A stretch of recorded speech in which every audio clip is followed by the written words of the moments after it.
Is my understanding that President Biden is going to allow displaced Palestinians from the Israel-Hamas war into the U.S. It's my absolute honor and privilege to serve the people of Fort Bliss as well as parts of JBSA San Antonio. Will Fort Bliss be used will Fort Bliss be used to house these folks from Palestine? I have no familiarity with that issue.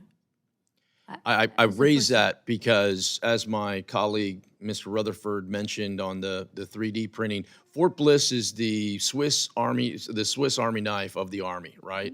When Afghan refugees were looking for a place, guess where they went? It was Fort Bliss. When the border crisis boiled up to a point where there was no place to put them, guess what they used? Fort Bliss. And it seems as if every time there's a crisis of some sort or another, Fort Bliss is at the top of the list. And I'm okay with that. I mean, the people of El Paso are very warm and welcoming, but here's the deal. We house and we deal with this crisis, and then we don't get reimbursed for the issues, right? I'm still dealing with some of the funding from the Afghan resettlement, if you will. So I bring this up to you. This is a very serious issue, and not only is it going to cause a monetarily setback, if you will, or extra cost to Fort Bliss, there's also a political elements to this as well. So I would ask if there is something that is going to happen, would you please contact my office so we can be made aware of